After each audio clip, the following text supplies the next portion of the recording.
The great dining room of the Clarendon Hotel was ablaze with light.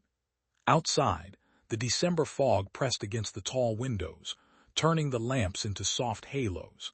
Inside, the tables gleamed with polished silver and glittering glass, and the air was thick with the scent of pine boughs and expensive perfume. Captain Arthur Hastings, recently returned from South America, found himself standing somewhat awkwardly near the door, turning a crisp white invitation over in his hand. The card had arrived only 3 days before, embossed with the crest of Lord Peregrine Mordaunt, a name that carried weight in London society. "Arthur," cried a familiar voice, and Hastings turned to see Hercule Poirot approaching, immaculate as ever in a perfectly cut dinner jacket, his patent leather shoes gleaming. "Poirot," Hastings exclaimed, "you here too?" "But naturally," said Poirot with a small bow. "Lord Peregrine is an old acquaintance. He has need, I think, of a little, how shall I say, moral support tonight. It is the anniversary of his engagement, and he makes a great fête of it. Ah, mon ami, but observe these English. They celebrate everything with food and drink." As the two friends entered the room, Hastings took stock of the assembled guests. Lord Peregrine himself stood near the head of the table, a tall man in his 40s, with sleek dark hair and a commanding manner. Beside him, Lady Aurelia Mordaunt, the celebrated beauty of the season, smiled and conversed with a cluster of admirers. Among the party were several figures of interest.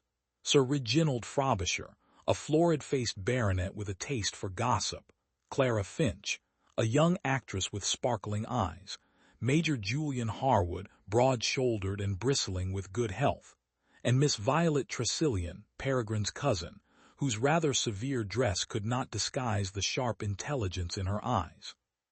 Hastings had just settled himself beside Poirot when a footman brought round the first course.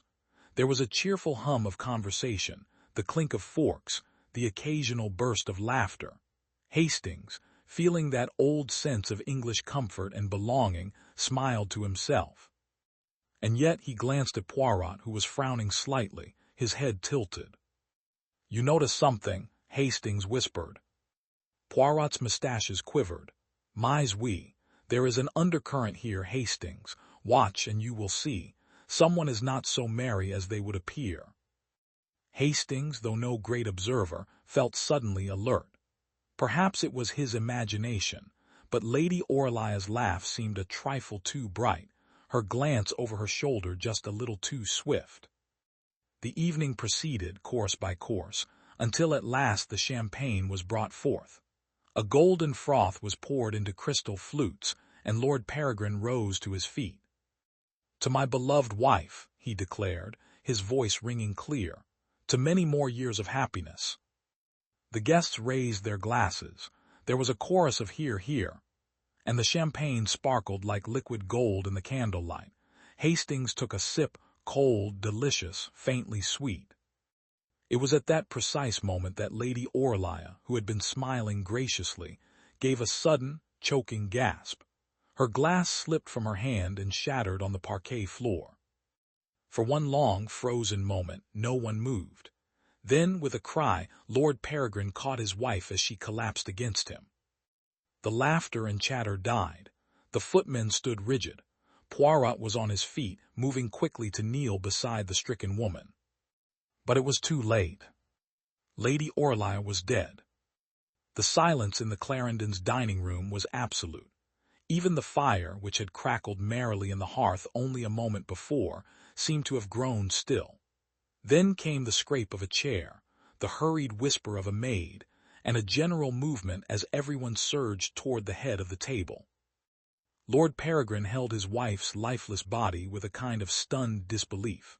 Her head lolled back against his shoulder, the soft curls of her chestnut hair brushing his sleeve.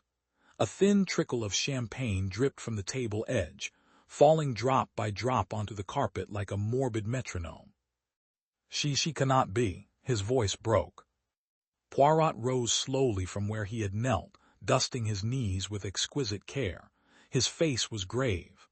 "I regret to tell you, my lord, that Madame your wife has passed away. It was very swift."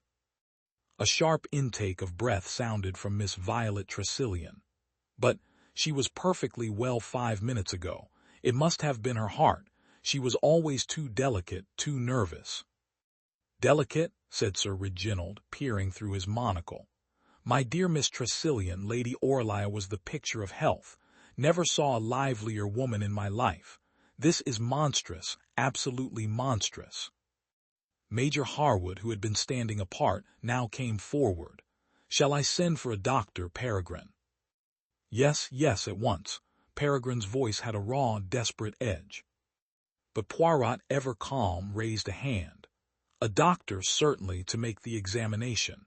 But I must beg of you all, no one is to leave this room." Hastings started. "Poirot, surely you don't mean—" "Mais oui, mon ami. This was no natural seizure. Lady Aurelia was poisoned." The words fell like a thunderclap. Clara Finch, the young actress, gave a strangled cry and clutched the back of her chair. Someone knocked over a glass, which rolled across the tablecloth with a dreadful clink. "Poisoned," repeated Peregrine in a hoarse whisper. "You dare to suggest—" "I do not suggest, I state," said Poirot quietly. "Observe, the glass from which Lady Aurelia drank lies broken, but there is still a trace of the champagne in the stem. There is also, if you will look closely, a faint ring upon her lips, a discoloration. It is not the natural death." "Good God," muttered Harwood, "you mean she was murdered?" Poirot inclined his head. "That is the word, Major." For a moment the guests looked at one another, wide-eyed like figures in a tableau vivant. Then questions erupted all at once, accusations, protests, hurried denials. "I never touched the bottle," cried Miss Tressilian. "This is absurd," said Sir Reginald angrily. "The champagne was poured by the footman, ask him." The footman, pale as the napkins, stammered, "Yes, sir. I opened the bottle before everyone and filled the glasses in order. I swear I never put anything into it, never." "Calm yourselves," said Poirot sharply. "It is most necessary that we proceed with order. I must request that the glasses be left exactly as they are, and that no one attempt to depart until the police have been summoned. Mon ami Hastings, oblige me by closing the door." Hastings did so, feeling a queer, prickling sensation at the back of his neck. The room seemed suddenly smaller, as though the very walls were leaning in to listen. Lord Peregrine stood like a man turned to stone. At last he said, "I suppose you are right, M. Poirot. This is a matter for the police, but I swear to you, whoever has done this will pay. Aurelia was my life." Poirot inclined his head gravely. "Justice will be done, my lord. Of that you may be sure." The arrival of the doctor, half an hour later, did nothing to lighten the mood. He examined Lady Aurelia briefly and confirmed what Poirot had already stated. Death had been caused by some form of rapid-acting poison. "Something corrosive by the look of the lips," the doctor said. "Not arsenic, not cyanide either, or we'd smell it. Perhaps one of the newer alkaloids." Lord Peregrine stood rigid as a soldier while the body was reverently carried from the room. Poirot watched in silence, his green eyes thoughtful. When at last the guests were permitted to sit, they did so with the air of persons who have aged several years in a single hour. The remains of the feast were removed, leaving the table bare save for the untouched champagne. "Now, mesdames et messieurs," said Poirot, "we must put our little gray cells to work. There are certain questions that must be answered." "And what might those be?" demanded Sir Reginald, his face purple. Poirot ticked them off on his fingers. First, who had reason to wish Lady Aurelia harm. Second, who had the opportunity to introduce poison into her glass. Third, by what means was it accomplished under the very eyes of all? He looked from one to the other, his gaze sharp as a rapier. "Perhaps you can assist me, my lord. Was there anyone who bore enmity to Madame?" Peregrine hesitated. "No, at least none that I know of." Aurelia was admired everywhere she went. She was not without her little quarrels, but nothing serious. Miss Tressilian gave a sudden, brittle laugh. Not serious. Peregrine, do you call the business with the Harwood estate not serious? You know perfectly well there were those who thought Aurelia quite unscrupulous in that matter. Major Harwood stiffened. Are you implying, madam, that any one of my family would stoop to murder over a disputed boundary hedge? I imply nothing, said Miss Tressilian coolly. But Aurelia was not universally loved, whatever my cousin may say. Poirot watched them keenly. This quarrel, when did it take place? 3 months ago, Harwood said shortly, but it was settled amicably enough. Perhaps amicably for you, murmured Clara Finch in a low tone. Aurelia was furious about it only last week. She told me, she broke off, biting her lip. What did she tell you, mademoiselle? Poirot asked gently. That she meant to make Peregrine see reason, as she put it. She hinted at some great change she was about to bring about, something that would shock everyone. But she laughed when I pressed her and said it was a secret for Christmas. Ah, Poirot's eyes gleamed. A secret, very interesting. Tell me, was there anything unusual in Lady Aurelia's manner during the dinner? She was quieter than usual, said Miss Tressilian reluctantly. And when Peregrine made his speech, she seemed strangely agitated, almost as though she dreaded the toast. Hastings, who had been turning all this over in his mind, suddenly recalled a small detail. Poirot, when the champagne was brought in, Aurelia hesitated before picking up her glass. I thought it odd at the time. Excellent, Hastings. You observe more than you think. That hesitation may be of the first importance. Are you suggesting she knew? Asked Peregrine, his voice harsh. Poirot spread his hands. Who can say? It is possible. It is also possible that she suspected and was afraid. We must not jump to conclusions. We must examine, deduce, and arrange our facts. At that moment Inspector Japp of Scotland Yard arrived, brisk and competent as ever, his bowler hat in one hand. Evening, Poirot, he said grimly. I hear there's been trouble. Alas, yes, my good Japp, a most curious trouble. I place myself and my observations at your disposal. Japp looked around at the pale, strained faces. Right then. Nobody leaves the premises till we've taken statements. You lot may as well make yourselves comfortable. It's going to be a long night. The dining room had been cleared of its grim burden, yet the air seemed heavier than before. Though the fire blazed and the candles cast their golden light, the mood was that of a chamber of judgment. Inspector Japp had taken command with brisk efficiency, seating himself at the far end of the table, notebook in hand. Poirot, serene and cat-like, occupied a chair at the side, his fingertips pressed together as though in prayer. All right, ladies and gentlemen, Japp said. This won't be pleasant, but the sooner we get through it, the better. I'll need to take a statement from each of you. Nothing to worry about if you've nothing to hide. Miss Tressilian sniffed. We have nothing to hide, Inspector. This is a tragedy, not a crime drama. That, said Japp dryly, remains to be seen. He began with Lord Peregrine, whose grief was still raw. Peregrine sat stiffly, his jaw clenched. I can tell you nothing, Inspector. Aurelia was in good spirits when we came this evening. We had no quarrel, none. No quarrel today, perhaps, said Japp, but were there any disputes recently? Family matters, money. Peregrine hesitated. We had some difference of opinion over the running of the estate.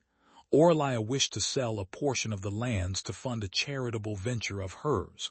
I objected, but that was hardly a matter for violence. Poirot's eyes glowed. Charitable venture, my lord. Yes, a home for girls who had been in service. She was very passionate about it. There were trustees, meetings, all sorts of business. I dare say she would have gone ahead without me had she lived. Ah, murmured Poirot. One sees that Lady Aurelia was a woman of determination. When Peregrine was dismissed, Japp turned to Clara Finch, who sat twisting a handkerchief in her lap. I only met Lady Aurelia 6 months ago, she said tremulously. She came backstage after one of my performances. She was charming. She treated me as if I were an equal, which not all society ladies do. I liked her enormously. Did she confide in you? Japp asked. Clara hesitated. A little. She told me things sometimes when she couldn't tell others. She said there was someone who made her afraid. Afraid? Japp leaned forward. Did she say who? No, she only said, I sometimes think I've made a terrible mistake, Clara. And once, this was only last week, she said, if anything happens to me, tell Peregrine the truth. But she never told me what the truth was. Hastings felt a shiver. Poirot's expression grew very still, very intent. You did not think to ask her, mademoiselle. I tried, but she laughed it off. She said it would all come out soon enough. Bien, said Poirot softly. We progress little by little. Next came Major Harwood, who looked rather as though he would have preferred a duel to an interview. You've heard about that boundary dispute, he said bluntly. Yes, it was unpleasant, but it was settled. I bear no grudge. Aurelia was spirited, but she wasn't a woman to let it drop easily. I dare say she still resented me, but I wouldn't wish her dead. Japp regarded him narrowly. Where were you sitting when the champagne was poured? 3 places to Aurelia's left. I never touched her glass, if that's what you mean. Did you notice anyone who did? Harwood shook his head. No, we were all too busy listening to Peregrine's speech. Poirot's voice cut in softly. You are sure, Major? You did not see the footman hesitate, or perhaps some guest lean across the table? No, Harwood's answer was curt. Japp let him go and turned his attention to Sir Reginald, who had been fidgeting impatiently. My dear fellow, you surely don't suspect me, the baronet blustered. I've known Peregrine since we were boys at Harrow. I was devoted to Aurelia, positively devoted. Poirot raised an eyebrow. Devoted, Sir Reginald, devoted how? Sir Reginald flushed. Why, socially, of course. She was a charming hostess. Everyone adored her. Everyone? Poirot's tone was dry as dust. Well, there were those who disapproved of her little escapades. She was rather fond of a flutter at cards, you know. Ran up some debts once or twice, but Peregrine paid them off like a gentleman. Ah, said Poirot, debts of honor, perhaps, debts that might have led to blackmail. Sir Reginald blinked. Blackmail? I never said that. No, said Poirot, but you thought it. Sir Reginald muttered something about foreigners and sat back in his chair, sulking. Finally came Miss Tressilian. She faced Japp with composure, her hands folded neatly in her lap.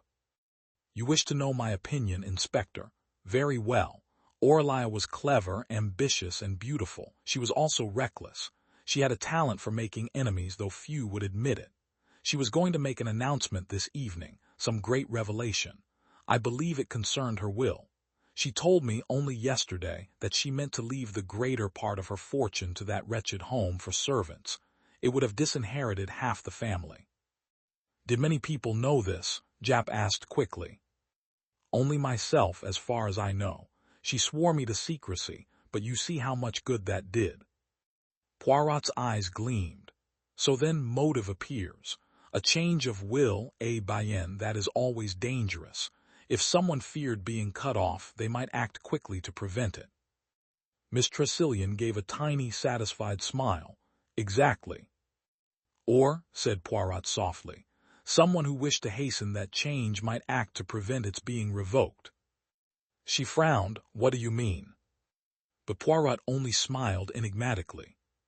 When the statements were complete, Japp rose and conferred with Poirot by the fire. Hastings moved closer, curious. Well, what do you make of it? Japp asked in a low tone. Poirot's shoulders lifted in a delicate shrug. Each one has the motive, the opportunity, mais oui, even the little actress. She is poor. She adores Lady Aurelia. What if Aurelia threatened to expose some foolish indiscretion? There is always the psychology, my friend. We must look beneath the surface. Japp grunted. Sounds to me like we've got too many suspects, not too few. Precisely, said Poirot, which is why we must be patient. There is a little detail that troubles me exceedingly. The champagne. What about it? Poirot's voice dropped. It was opened here before all. The footman poured it in order, beginning with Miss Tressilian and going round. Lady Aurelia's glass was the last. Therefore, if it was poisoned, it must have been done in those few seconds between the pouring and the drinking. Think, Jap, someone seated near her must have had the courage, the audacity, to slip in the poison while Peregrine spoke his toast. And no one noticed. Hastings shivered. The image of those smiling faces, those crystal glasses raised in salute, took on a sinister cast. Poirot tapped his temple. It is there, mon ami. The clue is there if only we will see it. Later, when the guests had been allowed to retire to their rooms, Hastings found Poirot standing at the window, looking out into the fog. "You are worried, Poirot." Poirot turned. "Mais oui, we are dealing with one who is clever, very clever. Such a one counts on the obvious explanations, the obvious suspects, but we shall not be deceived, eh?" He smiled suddenly, his mustaches bristling. "Tomorrow we shall make a little experiment, a very simple experiment, but it may tell us much." Hastings, though intrigued, could not help feeling a chill. For the first time that evening he fully understood that the murderer was still among them, and that the game had only just begun. Morning brought no relief to the Clarendon. The fog had thickened overnight, muffling the city sounds and turning the windows to pale, opaque panels. A subdued breakfast was served in the smaller dining room.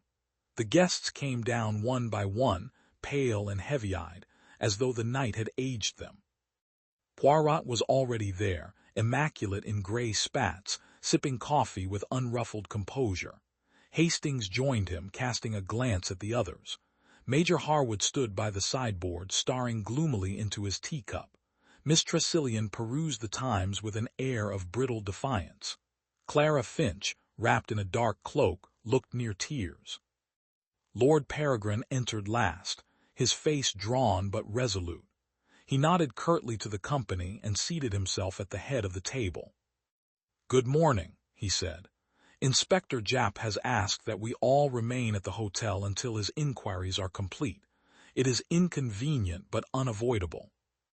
Poirot set down his cup with a little click.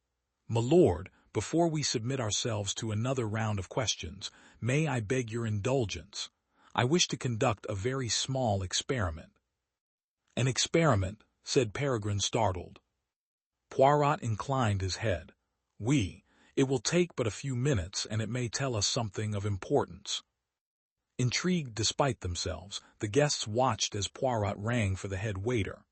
When the man appeared, Poirot instructed that a bottle of champagne be brought, identical to the one served the previous evening. The table was cleared, and presently the bottle arrived, chilled, with fresh crystal flutes. "Observe closely," Poirot said as he removed his gloves. "We shall recreate as nearly as possible the conditions of last night. The bottle shall be opened before you, the glasses poured in the same order, and Lord Peregrine shall rise and make again his little toast. Only this time," he smiled faintly, "no one shall drink." The guests exchanged glances, but no one spoke. The footman opened the bottle, the cork flying with a soft pop. One by one the glasses were filled. Poirot's green eyes missed nothing: the angle of the bottle, the position of each glass, the time it took to make the circuit of the table. When the last glass, Lady Aurelia's place, was filled, Poirot raised a hand. "Now, mesdames et messieurs, imagine yourselves as you were last night. Peregrine, you make the speech, yes, and now you raise the glass." Lord Peregrine complied, though his hand trembled. The others raised theirs in ghostly echo. "Voilà," said Poirot, "and now, Hastings, look." He darted forward, pointing to the last glass on the table. "See, the bubbles have almost ceased to rise. It is flatter than the others. That is what I noticed last night, mon ami. The glass which Lady Aurelia held was duller, less effervescent. Someone had tampered with it, perhaps moments before the toast, and that someone must have been seated close enough to reach it unseen." A little gasp escaped Clara Finch. Then it could only have been Major Harwood or Miss Tressilian. Harwood's chair scraped back violently. "Are you accusing me, madam?" Not accusing, Poirot said gently, merely observing. But note this also, Lady Aurelia hesitated before touching the glass. Why? Perhaps she saw something, perhaps she suspected, and yet she drank. Miss Tressilian's face had grown very pale. You think it was I? Poirot made a small gesture. I think nothing as yet, mademoiselle, but the circle narrows. There was a hand, a swift movement, yes, I am sure of it. One of you saw something, though perhaps you did not know its significance. Think carefully. Was there a moment, a gesture that struck you as odd? There was silence, broken only by the faint hiss of the fire. Then Clara Finch spoke hesitantly. There was one thing. Just as Peregrine began to speak, I saw Major Harwood lean across the table. I thought he was only reaching for the salt, but perhaps... It's a lie, Harwood thundered. I never touched her glass. Calmly, Major, Poirot murmured. No one accuses you yet. But it is curious, n'est-ce pas, that you alone made a movement at that critical moment. We must ask ourselves, what were you doing? Harwood's jaw set. If you must know, I dropped my napkin. I was retrieving it, that is all. Poirot regarded him with expressionless eyes. Perhaps, perhaps not, but we advance, Hastings. Last night we had the great fog of uncertainty. This morning, un peu plus de clarté. Hastings nodded reluctantly. I suppose so, but dash it all, Poirot, you can't suspect Harwood on that alone. Poirot smiled, that enigmatic little smile that meant his mind was working furiously. I suspect no one, mon ami. I merely collect the facts, and very soon we shall see which fact does not fit, and then we shall have our murderer.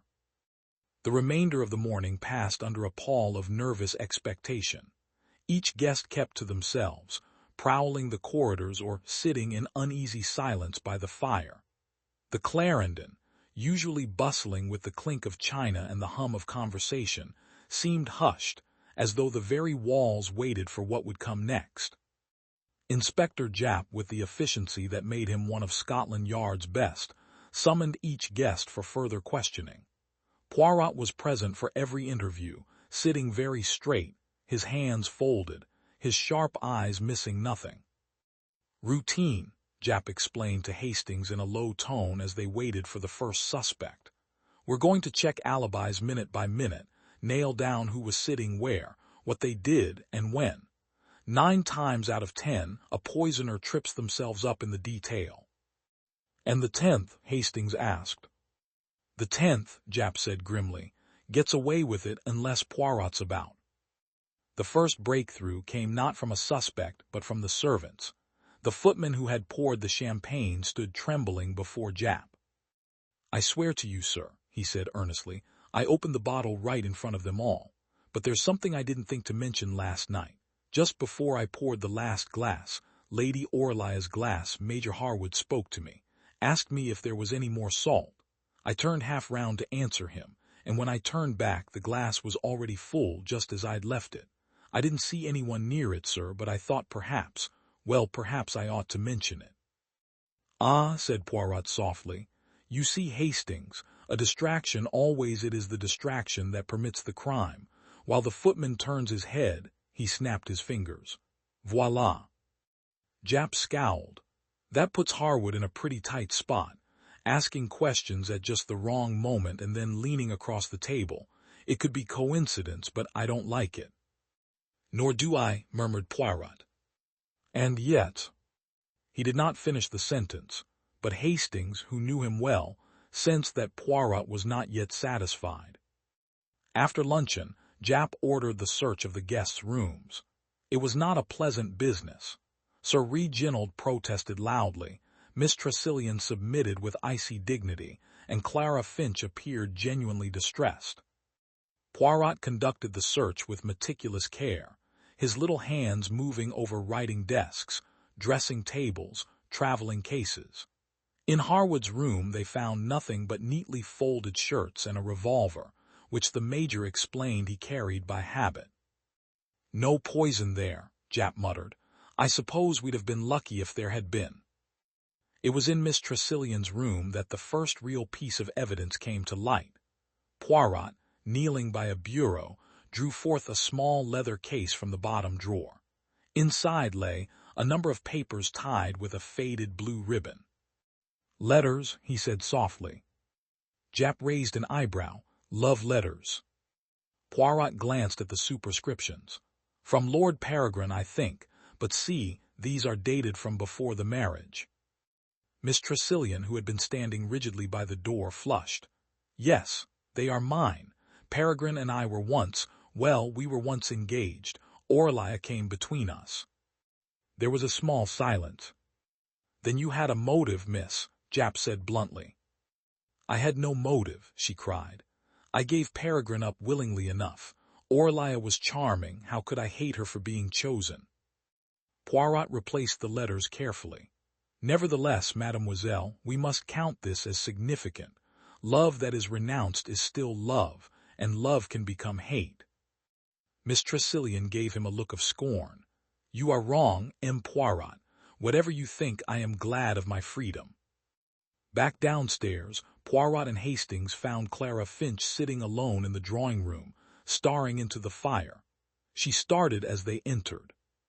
"I suppose you've been through my room too," she said in a small voice. "Mais oui," said Poirot gently. "We found nothing save a theater program and some rouge." Clara managed a faint smile. "That's all there is to find. I haven't a secret in the world except one." "Ah," Poirot's brows lifted. She hesitated, then said impulsively, "I saw Aurelia yesterday morning. She was very strange, agitated. She said she had something to tell Peregrine, something that would change everything. I thought she meant she was going away." "Going away," Hastings echoed. "Yes, she said she couldn't bear it any longer. She said she wanted to be free." "Free from what?" Poirot asked softly. Clara's eyes filled with tears. "From her marriage. She meant to leave Peregrine. She didn't love him any more." Poirot's mustaches twitched. "That, mademoiselle, is very interesting.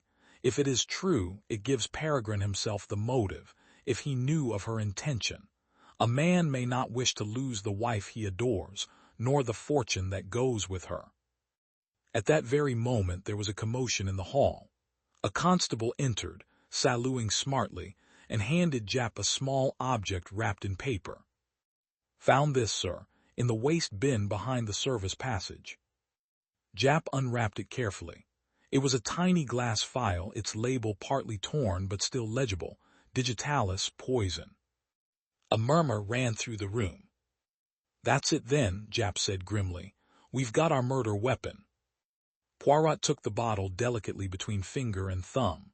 "Yes, Digitalis, a powerful drug. A few drops only and death comes very suddenly. But note, Japp, the label is smeared. The bottle could have been handled by anyone. We do not yet know who threw it away." "I'll find out," Japp promised. "We'll have every servant questioned again." Hastings looked at Poirot. Surely this points to Harwood. He was a military man. He'd know about poisons. "Perhaps," said Poirot. "But perhaps also it was meant to point to him. There is always the possibility of the false clue, Hastings, the little piece of evidence planted to divert suspicion. We must be very careful." That evening the guests were gathered once more, this time in the lounge. A strange tension hung over the room. The clink of teacups sounded unnaturally loud. The hiss of the gas fire seemed almost menacing. Lord Peregrine sat apart, staring into space, a forgotten cigarette burning between his fingers. Miss Tressilian knitted grimly. Harwood paced like a caged animal. Poirot moved among them, chatting lightly, as though nothing had happened. Yet Hastings noticed that his eyes missed nothing. The tremor of Clara's hand, the set of Harwood's jaw, the quick glance Miss Tressilian shot toward Peregrine when she thought no one was looking. At last Poirot drew Hastings aside. "Mon ami," he murmured, "it becomes very interesting. We have the motive, the means, the opportunity for several persons. But there is still one little point which puzzles me. Why should Lady Aurelia hesitate before drinking, if she did not already suspect?" "You think she knew she was in danger?" Hastings asked. Poirot nodded slowly. "Yes, And therefore, Hastings, we must look not for the person who hated her, but for the person she feared. He smiled suddenly, his eyes gleaming. Tomorrow we shall arrange a little confrontation. It is time, I think, to shake the tree and see what falls. Morning dawned gray once more, the fog rolling sluggishly through the streets like a living thing. The Clarendon seemed to have sunk into a curious half-life, its guests packing the corridors or whispering in corners as though they feared to speak aloud. It was into this strained atmosphere that Poirot introduced his plan. "My friends," he announced at breakfast, "I beg your indulgence for a little experiment again. You will find it amusing, I think. We shall have once more the scene of last night's tragedy, but with a little difference." "What good will that do?" grumbled Sir Reginald, stabbing irritably at his kipper. Poirot smiled. "It may tell us what we wish to know, Sir Reginald. For the human face it is most eloquent when taken by surprise. One sees then the truth, if one is quick enough to notice." Inspector Japp, who had joined them early, gave Poirot a skeptical glance. "You think the killer will give themselves away just by looking at a glass of champagne?" Poirot twinkled. "Perhaps not by looking, my friend, but by the gesture, the hesitation, the involuntary recoil. The guilty person cannot help but betray fear when the scene of the crime is repeated, and you, mon cher Japp, will be watching." By 11 o'clock the guests had assembled once more in the dining-room. There was an air of tense expectancy, as though they were players in some grim tableau. The table was laid precisely as on the fateful evening, the same silver, the same crystal. The bottle of champagne stood in its bucket of ice, the cork ready to pop. "Now," said Poirot softly, "we begin." The footman, looking as though he would rather be anywhere else, opened the bottle and filled the glasses in the exact order of the previous night. The soft fizz filled the room with its tiny hiss. Poirot's eyes flickered from face to face. Peregrine, pale but controlled, Clara biting her lip, Harwood arms folded defiantly, Miss Tressilian expressionless, Sir Reginald mopping his brow. When the last glass was filled, Lady Aurelia's place, Poirot made a little gesture. "Lord Peregrine, will you do us the honor of repeating your toast?" Peregrine's voice was low, almost inaudible at first, but he repeated the words of that fatal night. "To my beloved wife, to many more years of happiness." There was a silence, and then it happened. Clara Finch gave a little cry and dropped her glass. It shattered on the parquet floor, the champagne spilling like pale gold across the wood. Everyone turned toward her. Her face was deathly white. "I am sorry," she stammered. "I couldn't help it, I thought." "You thought it was poisoned," said Poirot quietly. Clara buried her face in her hands. "I was afraid. I knew it wasn't my glass, but I couldn't bear it." "You knew it was poisoned," Japp barked. Clara shook her head. No, but last night I saw something. I didn't tell you before because I wasn't sure." "Tell us now, mademoiselle," said Poirot gently. "I saw, oh, I hardly know how to say it, I saw a hand just as Peregrine began to speak. It put something into Aurelia's glass. I thought I imagined it. I was too frightened to cry out." "Whose hand?" Japp demanded. Clara hesitated. "I think it was Miss Tressilian's." There was a collective gasp. Miss Tressilian turned very white. "That is a lie," she said sharply. "This is nothing but hysteria." "Nevertheless," said Poirot, "it is most suggestive, and it explains something which puzzled me greatly. Why Lady Aurelia hesitated. She saw the movement too, but she did not wish to make a scene. She drank perhaps to shield someone, perhaps to protect the guilty person." Miss Tressilian rose, her knitting falling to the floor. "You cannot mean that Aurelia would willingly drink poison." "Would she not?" Poirot's eyes were very bright. "Suppose, mademoiselle, that she suspected the culprit and wished to prevent a scandal. Suppose that she preferred death to the exposure of a person she loved." "That is nonsense," Miss Tressilian cried. "Aurelia had no such loyalty, she lived for her pleasures." "Ah," said Poirot softly, but perhaps she had one loyalty that outweighed all else. He turned to Peregrine. "My lord, tell me, did your wife love you?" Peregrine's face worked. "She was devoted to me," he said in a low voice. "But she was unhappy of late. I feared," he broke off. "You feared she meant to leave you," Poirot finished gently. "And yet she stayed. Why? Because she discovered something which made her pity you, something which she could not bear to reveal." There was a sharp sound. A chair pushed back violently.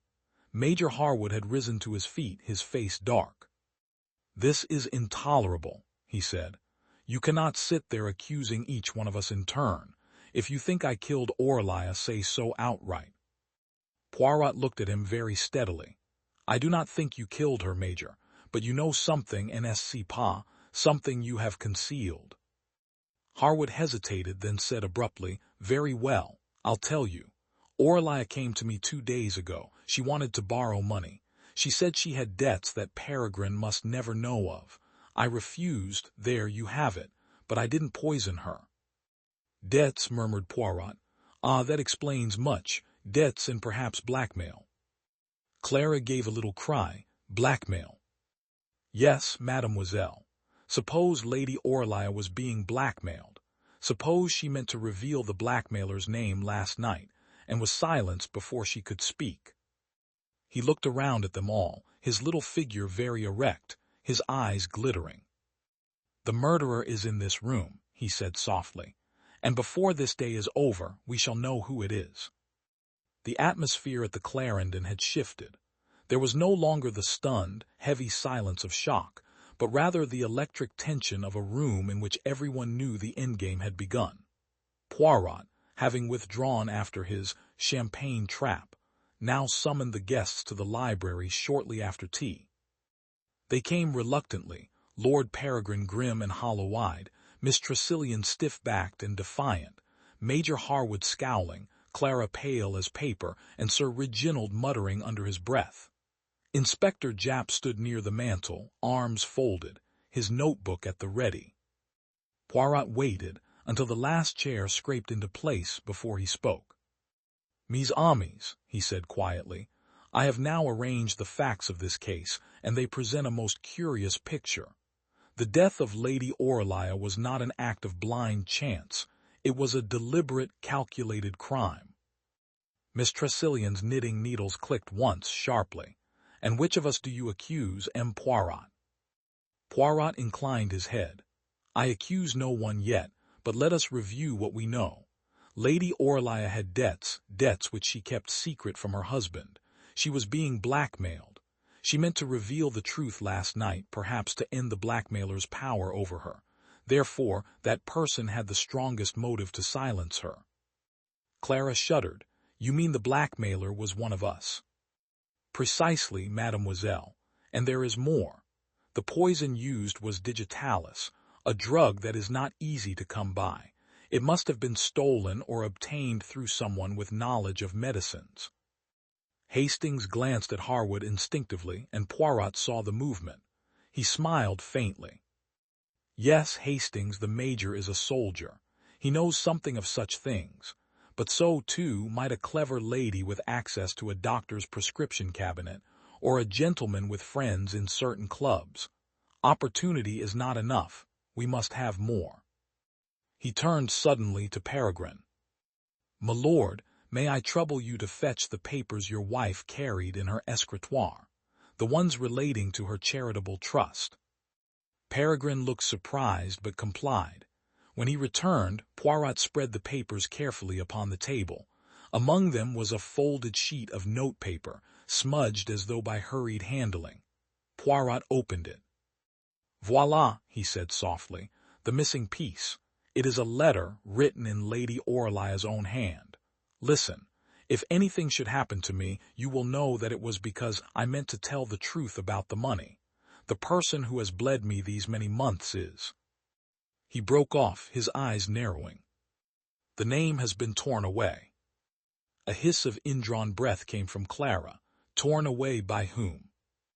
"By the murderer, naturellement," Poirot said, "and perhaps not very long ago. You see, the tear is fresh, the fibers still clean. The paper was destroyed only after the death. Miss Tressilian rose suddenly to her feet. This is monstrous. You are turning us against one another with these insinuations. Poirot's voice was very gentle. Sit down, mademoiselle. In a little while we shall know the truth. I have but one more step to take. Tonight I shall make my little experiment, the last experiment, and then tomorrow morning I shall reveal all. He paused, letting the words hang in the air like a tolling bell. But I will say this, the murderer is not far from us. Indeed, they are very nearer perhaps than they imagine. When the guests had gone, Hastings turned to Poirot. You know who it is. Poirot smiled enigmatically. I know, yes, but knowledge, Hastings, is not enough. One must have the proof, and tomorrow when we gather once more the proof will speak for itself. Hastings shook his head. I don't see how you can be so sure. There are too many possibilities. Miss Tressilian with her jealousy, Harwood with his quarrel, even Peregrine with his fear of disgrace. Poirot touched his friend's arm. It is psychology, mon ami. Consider, who had the most to lose, who had the most to fear from Lady Aurelia's revelation, and who was clever enough to act in the one moment when all eyes were elsewhere. He glanced toward the door through which the guests had departed. That is the one who killed her, and tomorrow we shall lay the trap and watch as the little bird flies in. The next morning the guests gathered once more in the library, a fire blazing cheerfully in the grate as though mocking the grim business at hand. A heavy sense of inevitability hung in the air. No one spoke. Even Sir Reginald had ceased his bluster. Poirot stood near the hearth, very neat and composed, his hands resting lightly on the back of a chair. Inspector Japp waited nearby, his notebook open, his pencil poised. Hastings stood at Poirot's side, heart thudding in anticipation. Mes amis, said Poirot at last, his voice quiet but carrying. The hour has come. I have summoned you here to set before you the truth of Lady Aurelia's death. You see, I have been watching you all very closely. Yesterday's little experiment told me all I needed to know. The murderer is here among us, and now we shall name them. There was a collective stir. Clara clasped her hands together, Miss Tressilian's lips tightened. Poirot continued. Lady Aurelia was being blackmailed. We know this from her letter, though the name of the culprit was torn away. But it is not difficult to reconstruct. We must ask, who had both the opportunity to poison her and the most to lose if her secret became known? Consider the financial question. Lady Aurelia had debts that were paid regularly by someone, not Peregrine, for he knew nothing of them. Yet we discovered among her papers a series of checks endorsed by a third party. That person, Poirot's gaze swept the room, was Sir Reginald Frobisher. Sir Reginald gave a convulsive start. That is a lie. Poirot raised a delicate hand. Calm yourself, Sir Reginald. You paid those checks not out of generosity, but because you were the recipient of a far greater sum, sums won at the card table when Lady Aurelia played. You cheated her, and when she discovered it, she threatened exposure unless you repaid what you had taken. That is why you bled her month after month. But at last she refused to pay. She meant to reveal the truth to Peregrine, and so you acted. There was a stunned silence. Sir Reginald's face had gone a dark, congested red. You can't prove it, he shouted. I was nowhere near her glass. Ah, but you were. Poirot's voice was very soft. During Peregrine's speech, you leaned forward to strike a match for your cigar. It was the perfect opportunity. The footman was looking away, the others were watching Peregrine. You slipped the contents of a tiny phial into Aurelia's glass, and you thought no one saw you, but someone did. Clara gave a little sob. I saw the hand, but I thought it was Miss Tressilian. Poirot bowed slightly. An understandable error. The light was dim, and Sir Reginald's cuff was white like Miss Tressilian's sleeve. But last night I asked myself, who would react most strongly to the sight of the champagne glasses refilled? And it was you, Sir Reginald, who turned pale and dropped your napkin. That told me the truth. Japp stepped forward. "You'd better come quietly, Sir Reginald. There's enough here to hold you while we look into those accounts." For a moment it seemed Sir Reginald might bluster further. Then his shoulders sagged. "Yes," he said hoarsely, "I did it. She'd have ruined me before the whole of London. I couldn't face it. I only meant to frighten her, just a little too much, that's all. But it was too late once she drank." Poirot's expression was grave. "You played your last card, monsieur, and it was the card of death. Justice must now take its course." When the police had gone, taking the prisoner with them, a strange hush fell over the room. Lord Peregrine stood staring into the fire. "She died bravely," he said at last. "She must have known, and still she drank." "Yes," said Poirot gently. "She spared you a scandal, my lord. It was her last gift." He turned toward Hastings as they prepared to depart. "You see, mon ami, the little gray cells, they have done their work once more. A tiny hesitation, a single frightened glance, such small things, and yet they revealed the truth." As they stepped out into the cold London morning, the fog was beginning to lift. The street lamps glowed faintly, and somewhere a church bell tolled the hour. Poirot drew his coat close about him, his mustaches bristling in satisfaction. "It is always the psychology, Hastings," he murmured. "The poison in the glass was simple enough, but the poison in the heart, that is where the true mystery lies." Thank you for joining us for the Poisoned Champagne Toast, a Hercule Poirot mystery. If you enjoyed this story, subscribe for more mysteries every day, and join our membership for ad-free listening and exclusive tailies. Tell us in the comments what you thought of Poirot's solution. Your words are always a delight to read.